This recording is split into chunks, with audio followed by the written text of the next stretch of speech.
대받고 싶은 심층 분석으로 계속해서 이어가 보도록 하겠습니다. 앞서서 이번 유로존 사태 또 금융시장 경제 영향에 대해서 짚어봤는데요. 이번에는 재정 위기를 해결하는 데 있어서 어떤 문제들도 유발시키게 될지 그로 인한 국내외 증시 파장까지 짚어보도록 하겠습니다. 먼저 오늘 이 시간 함께해 주실 분들 만나볼 텐데요. 알바트로스 투자자문의 신승용 대표, 골든브리지 증권의 이상준 부장 두 분과 함께하겠습니다. 안녕하세요. 네, 안녕하십니까. 네. 먼저 신승용 대표께 질문 먼저 드려야 될 것 같네요. 신용평가사 S&P가 또 한 번 칼을 드러냈네요. 유로존 두 번째 경제 대국인 프랑스까지 그 희생양이 되고 있는데, 프랑스는 그동안 최고 등급, 트리플 A 등급을 유지했기 때문에 그 여파가 더 클 것 같습니다. 전망 어떻게 하시나요? 네, 일단 이번 지금 지난 주말에 있었던 유로존 위기의 그 상황들 두 가지 점에서 조금 좀 생각을 할 필요가 있다. 이렇게 좀 말씀을 먼저 시작을 좀 드려봅니다. 첫 번째는 일단 S&P에서 실질적으로 신용등급 전망 부정적으로 한 이후 한 달 만에 전격적으로 어떤 신용등급 강등 조치가 이루어졌다라는 점. 통상의 경우에는 3개월 정도를 전후한 그런 조금 좀 시간을 두고 신용등급 전망 하향을 하게 되는데 이번 같은 경우는 조금 좀 빠르게 이루어졌다라는 점. 이분이 오히려 유로존 공조 분위기를 강화시킬 수 있는 하나의 계기로도 작용할 가능성이 있다라는 점. 우리 시청자 여러분 좀 생각을 해봐야 될 것 같고요. 두 번째 부분은요, 일단 이번, 만약에 그 시장 내에서 사실은 2단계, 3단계의 프랑스에 대한 신용등급 강등이었다라면, 만약 시장에 대한 충격은 굉장히 컸을 것이다라는 그런 전망이 우세했었습니다. 네. 하지만 1단계 하향에 그쳤다라는 점, 이 부분 자체가 오히려 시장 내 큰 그림에서 시장 내 투자 심리 이런 면에서 좀 찾아본다면 오히려 불확실성을 크게 해소시키는 그런 오히려 좀 긍정적인 해석이 오히려 좀 시장 내 서서히 고개를 들고 있다라는 점, 이 부분에 좀 주목을 하셔야 될 거다라는 그런 말씀 먼저 드리면서 좀 시작을 하고자 합니다. 일단 지난 주말에 S&P에서 프랑스를 비롯한 유로존 국가 9개 국가 등에 대한 그 국가 신용 등급을 강등을 시켰습니다. 프랑스와 오스트리아에 대해서는 1등급 강등을 시켜서 각각 이제 그 AAA에서 AA 플러스로 신용 등급을 강등을 시켰고요. 그리고 이때까지 그동안 그 우려를 많이 자아냈던 스페인 그리고 이탈리 그다음에 이제 그 포르투갈에 대해서는 2등급의 강등을 이제 전격적으로 이제 실시를 했습니다. 이 부분 전체적으로 봤을 때 지난 8월에 있었던 미국에 대한 신용 등급 하락 강등 부분과는 본질적으로 조금은 좀 차별화가 예상된다라는 점. 아까 제가 이제 서두에 말씀을 드렸던 그 두 가지 차원에서 좀 우리 그 시청자 여러분들 조금은 너무 급박하게 지금 현재 시장 상황을 바라보시기보다는 오히려 좀 느긋한 상황으로 느긋한 자세로 시장을 좀 받아들이는 게 오히려 더 바람직하지 않나 이런 말씀 먼저 드리면서 시작하고자 합니다. 네, 그래도 좀 희망적인 부분을 꼽아주셨습니다. 공조 분위기도 강화가 될 것이고 오히려 불확실성 제거가 있다 이렇게 말씀해 주셨네요. 하지만 이번 사태로 인해서 유럽 재정 안정기금 EFSF의 신용등급 추가 강등 가능성도 제기가 되고 있습니다. 유로존 국가들의 실탄 역할을 해왔었는데 트리플 A 등급을 잃게 된다면 그에 따른 또 파장도 있을 것 같은데요. 이 부분은 좀 이상준 부장께서 짚어주시죠. 일단 결론부터 말씀드리면은 등급 강등 가능성은 충분히 있다고 봐야 될 것 같습니다. 이제 신용등급 관련해서 잠깐 부연 설명을 드리면은 트리플 A에서 AA 플러스로 떨어진 것과 이제 두 나라인데요. 오스트리아 같은 경우는 헝가리 관련해서 익스포저가 가장 큽니다. 두 번째 국가가 이탈리아고요. 그런 부분도 좀 작용을 했지 싶고요. 프랑스 같은 경우는 충분히 예상이 됐던 바인데, 이제 무디스는 당연히 S&P랑 거의 같이 움직이니까 추가적으로 등급 강등 가능성은 있다고 봐야 될 것 같고요. 다만 이제 피치 같은 경우는 아무래도 유럽계 아니겠습니까? 그리고 그 이전에 밝힌 것도 연내에 프랑스의 등급 강등은 없다. 이렇게 한번 밝힌 바가 있기 때문에 피치까지 가진 않을 것 같습니다. 그래서 EFSF, 프랑스 등급 강등될 경우에는 당연히 EFSF도 이제 강등될 것이다. 이런 얘기도 전망들이 많이 나왔었는데, 일단 지금 보증을 서고 있던 그 트리플 A 국가 중에서 6개 국가였는데요. 그 중에서 지금 오스트리아하고 프랑스가 탈락을 했으니까 이제 4개 국가로 좀 줄어들었고, 그나마 이제 프랑스가 2위 국가니까 경제 규모로, 전체, 독일, 프랑스 이 두 나라만 보증수는 규모가 전체 그 EFSF의 절반 정도가 됐었는데, 이제는 독일이 거의 전적으로 보증을 산다고 봐도 좀 무방할 것 같죠. 어쨌든 지금 그 등급 강등 가능성은 충분히 제기될 수 있는데, 어떤 영향을 줄 것인지 한 3가지 정도 좀 생각을 할 수 있을 것 같습니다. 우선 첫 번째는 뭐 당연한 얘기인데 EFSF 실탄이 없어진다는 얘기죠. 그래서 대출 여력이 굉장히 줄어들 건 이건 자명한 것 같습니다. 그래서 뭐 그 이전에 이제 EFSF 증액하면서 레버리지 뭐 이런 얘기도 나왔었는데 이런 논의도 좀 쑥 들어갈 것 같고요. 이런 부분을 첫 번째로 꼽을 수 있을 것 같고 두 번째는 ESM, 그러니까 EFSF라는 거는 한시적인 구제기금인데 ESM은 제 연구기금이거든요. 네. 얼마 전에 이제 그 독일, 그 프랑스 저희 두 정상이 만나서 1월 달에 두 가지 정도가 결론이 났었는데 ESM 조기에 도입하자. 그리고 신재정협약 이달 말까지 마무리하자. 이 두 가지 나왔었는데 이 부분이 어떻게 이제 빨리 조기에 도입되는지 뭐 이런 부분이 좀 충격을 좀 최소화시킬 수 있는 부분일 것 같고 사실 이 부분에 대해서는 좀 뭐 저도 예상하기는 좀 어렵습니다. 마지막으로 생각해 볼 수 있는 부분이 유럽중앙은행 ECB의 역할이 굉장히 증대될 거로 생각을 합니다. ECB 얼마 전에 이제 그 LTRO라고 하죠. 그러니까 뭐 3년짜리 장기 대출 프로그램 예상외로 1차 대출 때 호응이 굉장히 좋았어요. 그리고 2차 그 대출이 이제 그 돈을 푸는 게 2월 달로 예정이 돼 있는데 아마 여기서도 굉장히 좀 호응을 볼 거라고 생각을 합니다. 다만 이제 그 유럽중앙은행이 최종적으로 변하지 않고 있는 입장. 대출은 늘려주되 직접적으로 국채를 사진 않겠다. 그러니까 직접적인 양적 완화는 하지 않겠다. 이 입장이 좀 변하지 않고 있는데 이 입장이 어떻게 변화되는지도 좀 살펴볼 필요가 있겠고 현재 상황에서 뭐 대출을 많이 푼다고 그래도 유럽 국가들 국채 발행하는데 상당히 좀 불리할 가능성이 상당히 높다고 보고 있습니다. 그렇게 될 경우에는 글쎄 뭐 이거는 뭐 최악의 시나리오지만 계속 그 국채를 단기로 발행하면서 그야말로 이제 돌려막기 하는 좀 이런 상황도 좀 발생할 수 있을 것 같은데 어쨌든 좀 현 시점에서 가장 생각해 볼 수 있는 부분은 유럽은행 쪽에 다시 공이 넘어갔다. 그 부분의 역할이 중요해질 것이다. 이렇게 생각하시면 될 것 같습니다. 네, ECB와 독일 쪽 어깨가 조금 더 무거워지게 될 것 같습니다. 뭐 국가 신용등급 강등이 문제가 되는 것, 이들 국채 금리의 상승 또 수익률 악화가 당연히 문제가 되겠죠. 특히 국채 만기가 도래하는 이탈리아, 좀 구제금융 다시 좀 우려가 되지 않나 싶은데 신승윤 대표께서 네. 전망 어떻게 하시나요? 이탈리아. 일단 뭐 이태리에 대한 어떤 그 신용등급 강등 부분, 이 부분은 국채 금리가 상승하기엔 너무나 당연한 그런 걸로 좀 받아들여야 될 것 같고요. 특히나 2월, 4월 지금 대규모 그 국채 만기가 도래하고 있다라는 부분, 이 부분에서 항상 이제 그 차환 발행 시를 생각을 해봐야 될 것 같은데요. 이때 그 부담은 기정사실화해야 될 것이다. 다만 이제 그 지금 현재 나타나고 있는 어떤 그 프랑스에 대한 신용등급 강등에 따른 프랑스의 국채 금리 상승 가능성, 이 부분이 오히려 더 주목해야 될 어떤 그 상황이 아닌가라는 생각이 드는데요. 트리플 A에서 더블 A 플러스로 어떤 그 등급의 하향이 있었을 때 통상적인 경험적인 금리의 상승 수치 정도 생각을 해보면요, 한 20bp 내외 정도에 좀 그친다라는 점. 오히려 큰 대폭의 어떤 그 시장 금리의 변화가 일어나는 등급은요, 더블 B 플러스냐 아니면 더블 B 플러스 마이너스냐라는 그런 그 정크 등급과 비정크 등급 간의 그 사이에 있을 때가 가장 많이 그 어떤 그 금리의 격차가 나타나게 되는데 이런 부분, 프랑스의 지금 현재 부분 같은 경우에는 금리의 차이가 그렇게 날 가능성은 그렇게 크지 않다는 점. 오히려 좀 시장 내에 좀 다양스러운 부분, 이렇게 좀 생각이 많이 들고요. 최근에 있었던 어떤 그 이태리와 스페인, 그리고 포르투갈도 마찬가지가 되겠습니다만은 최근 들어서 그 국채 금리가 급속도로 빠른 속도로 하향 안정되고 있다라는 점에 조금 더 주목할 필요가 있지 않나 이렇게 생각이 됩니다.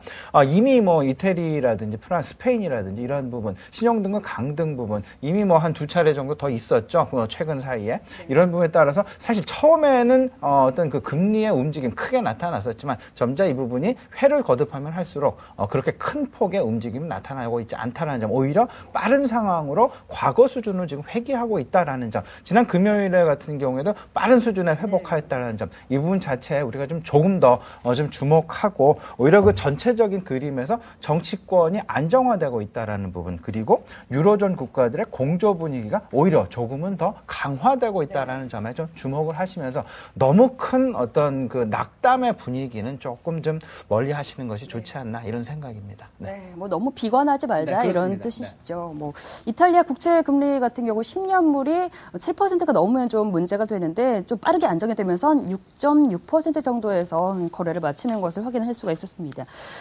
뭐 또 그리스 문제 얘기를 해봐야 될 것 같은데요. 이미 구제금융에 의존을 하고 있는 그리스 같은 경우에 디폴트 불안감이 다시금 좀 과중이 되고 있는 상황입니다. 이상준 부장께서는 그리스 문제 앞으로 어떻게 전망하시나요? 오히려 뭐 유럽 국가들 신용등급 강등보다 그리스 문제를 더 심각하게 보는 시각도 조금 나오고 있습니다. 네. 그래서 뭐 사건이 된 게 13일 날 회의가 있었죠. 그러니까 뭐 그리스하고 이제 민간 채권자들 뭐 회의가 있었는데 헤어컷 비율이 문제가 됐습니다. 50% 사실 뭐 메르켈 총리는 뭐 75%까지 얘기를 하고 있는데 50% 합의가 이루어지지 않았어요. 그러면서 결렬이 됐는데 자 그렇게 되면 이제 문제가 되는 부분이 3월 2일 날 145억 유로가 이제 만기가 돌아오는데 이 부분이 만약에 안 되면 디폴트로 가는 거 아니냐 뭐 이런 논란도 있습니다. 디폴트로 가게 되면 상황은 좀 다르게 좀 생각해야 될 부분은 있을 것 같고요. 일단 지금 일정상으로 보면은 18일 날 다시 이제 그 회의를 재개하기로 했습니다. 그래서 뭐 그 그리스 디폴트 리스크 사실 뭐 그 지난해 9월만 해도 이런 얘기가 나왔어요. 그러니까 뭐 질서 정연한 디폴트 이런 얘기가 나오면서도 그리고 이제 그리스 상황을 보면은 굉장히 국제사회에서 신뢰를 잃었습니다. 여러 가지 뭐 그 자구책 문제도 계획된 대로 이행이 되지 않고 있고 특히나 이제 뭐 뜬금없이 뭐 국민 투표에 붙인다 뭐 이런 얘기까지 나오면서 뭐 아주 글로벌 시장을 한번 휘저은 적도 있었습니다. 그런데 그리고 이제 뭐 최근에 문제가 될 수 있는 부분이 결국 이제 등급 강등, 국가 신용 등급이 강등이 되면은 그게 이제 그 다음 차례는 은행들이거든요. 은행이 강등될 그 가능성. 그렇기 때문에 뭐 최악의 경우에는 뱅크런도 생각해야 되는데 사실 뭐 아직은 그런 상황은 아닌 것 같고 손실 분담률이 굉장히 문제가 될 것 같습니다. 근데 만약에 그리스가 최종적인 디폴트로 가게 되면은 문제는 이제 그 그리스 하나로 그친다는 얘기가 아니죠. 그래서 그리스 자체적으로는 이제 뭐 정부가 돈이 없으니까 공무원도 월급을 못 주고 그렇게 되니까 은행들은 당연히 뭐 뱅크런이 일어나고 그게 이 국가로 전파되면서 국채 금리가 이제 따라서 올라가고 이탈리아나 이런 나라들도 굉장히 어려워지는 건 사실이거든요. 근데 한편으로 생각해 보면은 질서정연한 디폴트 이런 얘기가 나왔음에도 불구하고 시간이 지나면 지날수록 결국은 구제금융을 해주는 쪽으로 계속 결론이 났던 얘기죠. 그래서 이번에도 사실 뭐 어떻게 될지 모르겠지만 제 판단으로는 구제금융 가는 쪽으로 아마 결론이 날 거로 기대를 합니다. 다만 이제 구제금융을 다시 받는다 그래도 그것이 이제 그 그리스가 재정 위기에서 탈출하는 어떤 계기가 되기보다는 상황이 좀 더 길어질 수 있는 당장의 어떤 그 리스크는 좀 벗어날 수 있겠지만 근본적인 그 해결책이 되기에는 사실은 뭐 근본적인 해결책이 되기 위해서는 이제 뭐 부채를 탕감해 준다든지 뭐 이런 것들이 나와야 되는데 아직은 그 단계는 아닐 것 같고 어쨌든 뭐 구제금융까지는 그 가지 않겠느냐, 뭐 지원이 되지 않겠느냐 좀 이런 예상은 해볼 수 있습니다. 네, 그리스 구제 금융 쪽으로 전망을 해주셨습니다. 뭐 우리 증시가 주말 동안 쉬어갔지만 유럽과 미국 쪽은 큰 충격을 받지 않는 모습이었습니다. 뭐 미국 쪽 3대 지수도 또 유럽 쪽 3대 주요국 지수도 약 보합권 정도에서 좀 선방을 하는 모습이었는데 그나마 다행이 아닐까 싶네요. 신승용 대표께서도 국내 증시 이런 비슷한 약보합권 정도 흐름 보일 거라고 보시나요? 네, 일단 뭐 지금 현재 그 고유 앵커께서 말씀하셨던 대로 지난 주말 글로벌 증시 그나마 선전을 하였다라는 그런 평가가 우세합니다. 그렇게 이미 그 뭐 아까 그 말씀을 드렸다시피 이미 기노출된 어떤 악재였다라는 점 그리고 조금은 더 오히려 그 불확실성이 그나마 해소가 되었다라는 조금 좀 긍정적인 평가의 해석이 좀 우세하다라는 쪽에 우리 시청자 여러분 조금 좀 관심을 기울이실 필요가 있지 않나 이렇게 생각이 들고요. 지금 여기서 제가 이제 오늘 한 가지 좀 얘기를 여러분들께 좀 드리고자 하는 게요. 분명한 부분은 침물 경기 그리고 투자 심리와는 분명하게 시차를 보인다라는 것에 좀 주목할 필요가 있다 이렇게 말씀을 좀 드리고 싶습니다.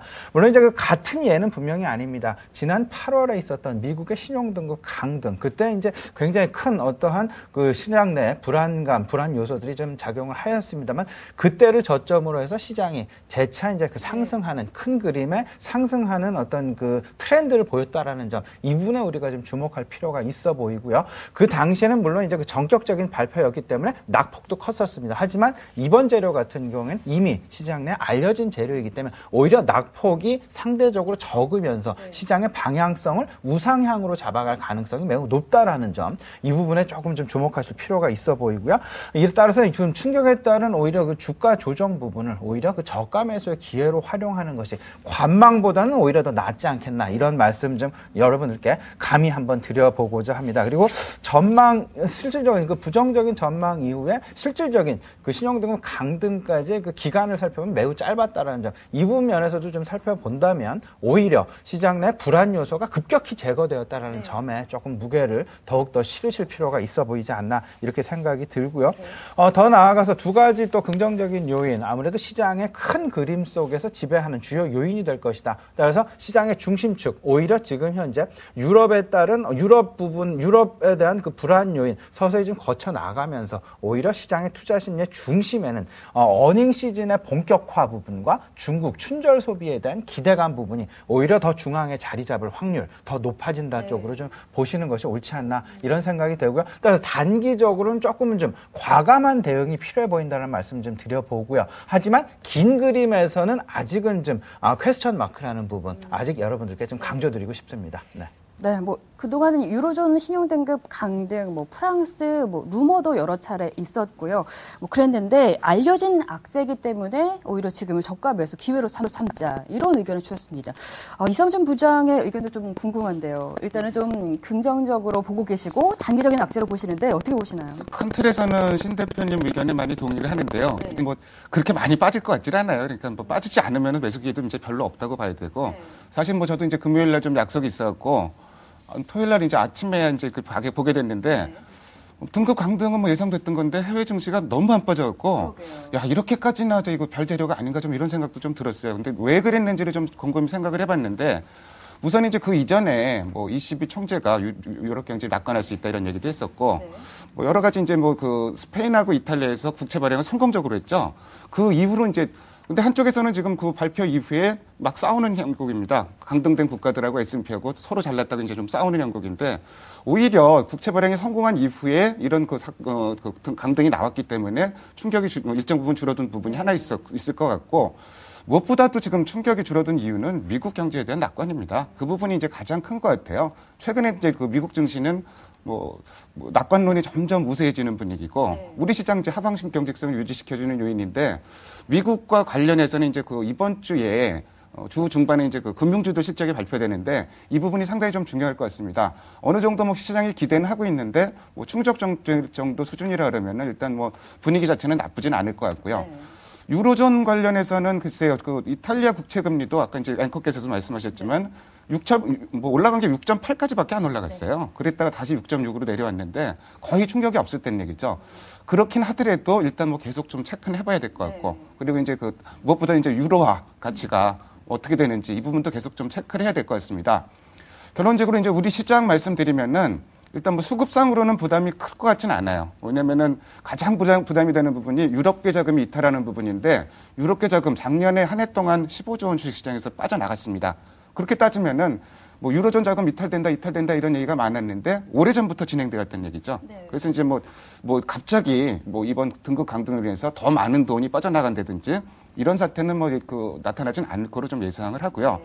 다만 한 가지 조금 경계할 부분은 글쎄 뭐 저도 이 등급 강등 자체가 뭐 결정적인 뭐 어떤 뭐 대형 악재라고 생각하지는 않는데 너무 지나치게 낙관적으로 보는 것도 좀 지양을 해야 될 것 같아요. 그래서 뭐 우리나라 뭐 CDS 프리미엄도 지금 움직이진 않았는데 그런 부분도 좀 체크를 해야 될 것 같고 아무튼 이후에 좀 그 후폭풍이 나올 수 있습니다, 분명히. 그렇기 때문에 시장이 만약에 급락해줬다면은 정말 그 매수 기회였을 텐데 좀 그렇게 빠질 것 같지는 않고 그래서 지나친 낙관론도 조금은 배제할 필요가 있을 것 같습니다. 네, 일단은 이번 S&P의 신용등급 강등 조치가 타이밍은 그다지 나쁘지 않았던 것 같습니다. 국채 발행 성공 후에 신용등급 강등이었기 때문에 타이밍이 아주 나쁘지 않았고요. 또 미국의 경기 회복 기대감이 좀 시장을 받쳐주고 있죠.